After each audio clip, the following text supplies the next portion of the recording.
So, John, people are always talking about the Constitution, but the Constitution was not the first founding document of the United States. What were the Articles of Confederation and why did they need to get replaced? Well, the Articles of Confederation were the first loose set of rules to govern these 13 states, but they were a mess. Essentially, they allowed the states to be kind of their own little sovereign islands. So it was not a united nation, it was like an archipelago of islands.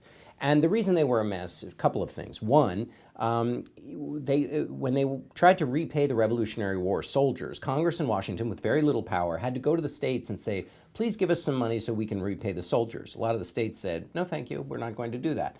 Then if you had a river that rolled through several different states and you wanted to have a trade agreement with the Spanish, for example, to use that river and trade along it, then the government didn't have one way to negotiate with the Spanish. Individual states had to do it, and individual states had different interests. Some wanted to trade with the Spanish, some didn't want to trade at all. And so you had to, how do you get those states to agree on something? There was also not universal coinage. The states all made their own money and differently. Well, states might print a bunch of money in order to pay off some debts, and then the money in one state is worth less than the money in another. Who regulates all of that? So commerce and industry and self-defense. There was no way to raise an army and pay for it. So the nation was crumbling before they got to Philadelphia in 1787.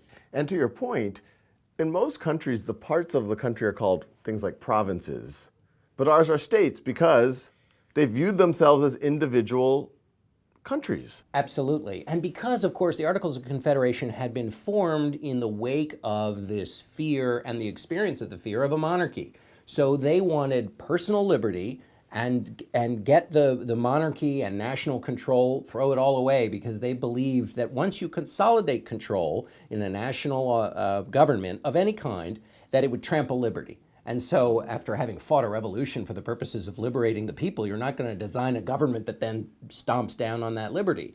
So they created something that gave the states lots of flexibility, and then that flexibility allowed everybody to go off in their different directions. So Articles of Confederation may be too much independence for the individual states. So it seems like there was a consensus to fix it. What was the central debate when they decided to fix it? Well, there was a consensus it had to be fixed, but when they got to Philadelphia, first of all, Rhode Island was invited and said no thank you. So 12 of the 13 states showed up.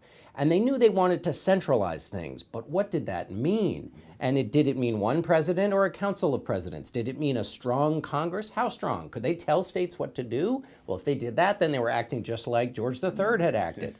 So they had to iron out all of these issues to bring enough central control and enough quick movement of government that it could address national problems, but not so much that it trampled and stomped on that liberty.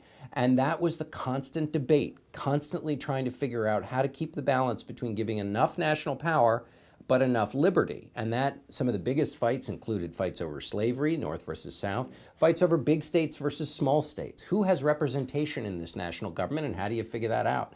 And then, of course, the question of, do we want a president? Will it be a single person? And how the dickens do we elect that person, which led us to the Electoral College, which has had some bumpy history.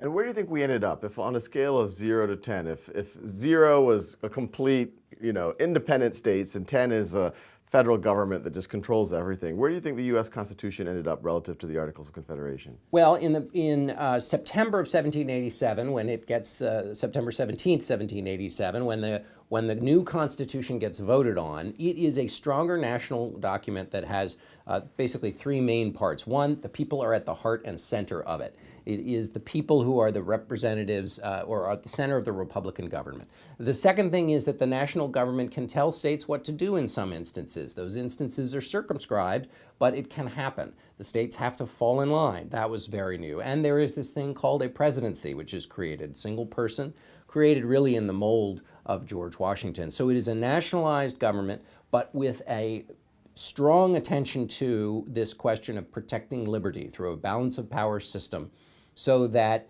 both the national government has checks and balances, and also the relationship between the federal government and the state government has a number of checks and balances. So even though they went in a more centralized direction, they were constantly attentive to this idea of liberty, keeping it free in the states and not messing with them too much in their effort to get some kind of centralized control. So it sounds like they might have gone from a 1 or 2 at the Articles of Confederation to maybe a 7. 6? Well, I think they went from a 1 or 2 to maybe a 5 or a 6, which has now moved, over time, closer to maybe an 8 or 9. Fascinating.